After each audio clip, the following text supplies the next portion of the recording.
السلام علیکم۔ مشتاق احمد یوسفی کی کتاب آب گم سے ایک اقتباس پیش خدمت ہے۔ نیک چلنی کا سائن بورڈ۔ اشتہار میں مولوی سید محمد مظفر نے کہ یہی اسکول کے بانی، منتظم، سرپرست اور خائز خائن کا نام تھا، مطلع کیا کہ امیدوار کو تحریری درخواست دینے کی ضرورت نہیں، اپنی ڈگری اور نیک چلنی کے دستاویزی ثبوت کے ساتھ صبح 8 بجے پیش ہوں۔ بشارت کی سمجھ میں نہ آیا کہ نیک چلنی کا کیا ثبوت ہو سکتا ہے۔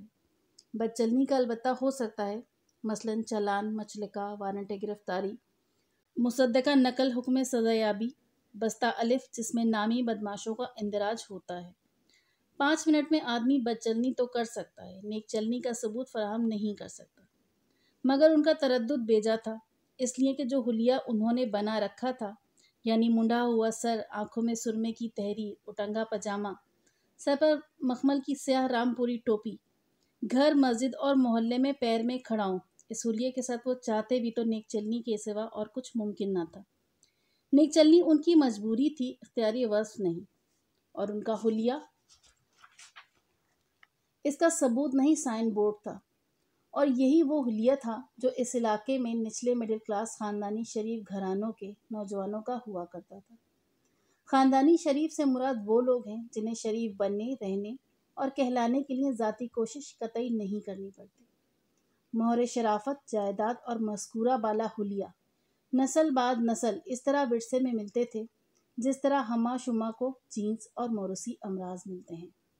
عقیدے، مبلغ علم اور حلیے کے لحاظ سے پڑپوتا اگر ہو بہو اپنا پردادا معلوم ہو تو یہ خاندانی نجابت، شرافت اور اصالیت کی دلیل تصور کی جاتی تھی۔ انٹرویو کے لیے بشارت نے اسی حلیے پر سکیل کر کے نوک پلک سنوار دی۔ اچکن دھلوائی، بدرنگ ہو گئی تھی، لہذا دھوبی سے کہا کہ ذرا کلف زیادہ لگانا۔ سر پر ابھی جمعے کو 0 نمبر کی مہین مشین پھروائی تھی، اب اس طرح اور اس کے بعد آم کی گھٹلی پھروا کر آملے کے تیل سے مالش کروائی۔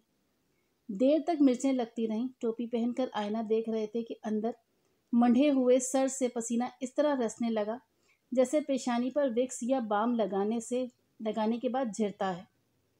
ٹوپی اتارنے کے بعد پنکھا جلا تو ایسا لگا جیسے کسی نے ہوا میں پیپر منٹ ملا دیا ہو۔ یہاں یہ اعتراف غالباً بے محل ہوگا کہ ہم نے جب اپنا ایشیائی خول اتار کر یورپ کے رنگ ڈھنگ پہلے پہل ننگی آنکھ سے دیکھے تو ہمارے سارے وجود کو بالکل ایسا ہی محسوس ہوا۔ پھر بشارت نے جوتوں پر فوجیوں کی طرح تھوک سے پالش کر کے اپنی پرسنالٹی کو فنیشنگ ٹچ دیا۔ سلیکشن کمیٹی کا چیئرمین تحصیلدار تھا، سننے میں آیا کہ تقرریوں کے معاملے میں اسی کی چلتی ہے۔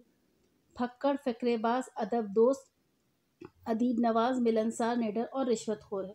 گھوڑے پر کچہری آتا ہے، نادم تخلص کرتا ہے۔ آدمی بلا کا ذہین اور طبیعت دار ہے، اسے اپنا طرفدار بنانے کے لیے بادامی کاغذ کا ایک دستہ اور 6-7 نیزے نسل کے قلم خریدے اور راتوں رات اپنے کلام کا انتخاب یعنی 27 غزلوں کا گلدستہ مرتب کیا۔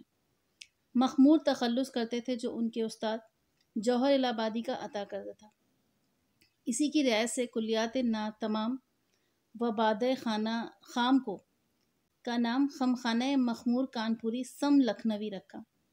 لکھنؤ سے ان کو صرف اتنی نسبت تھی کہ 5 سال قبل اپنا پتا نکلوانے کے سلسلے میں 2 ہفتے وہاں کے اسپتال میں تقریباً نیم بے ہوشی کی حالت میں قیام فرمایا تھا۔ پھر اس میں ایک زیغم ضمیمہ بھی شامل کر دیا۔ اس ضمیمے کا قصہ یہ ہے کہ اپنی غزلوں اور اشعار کا انتخاب انہوں نے دل پر پتھر بلکہ پہاڑ رکھ کر کیا تھا۔ شعر کتنا ہی لغو اور کمزور کیوں نہ ہو، اسے بقلم خود کاٹنا اور حذف کرنا اتنا ہی مشکل ہے جتنا اپنی اولاد کو بدصورت کہنا یا زنبور سے اپنا ہلتا ہوا دانت خود اکھاڑنا۔ غالب تک سے یہ مجاہدہ نہ ہو سکا۔ کاٹ چھانٹ مولانا فضل حق خیر آبادی کے سپرد کر کے خود ایسے بینڈ کے بیٹھ گئے جیسے بعض لوگ انجیکشن لگواتے وقت دوسری طرف منہ پھیر کر بیٹھ جاتے ہیں۔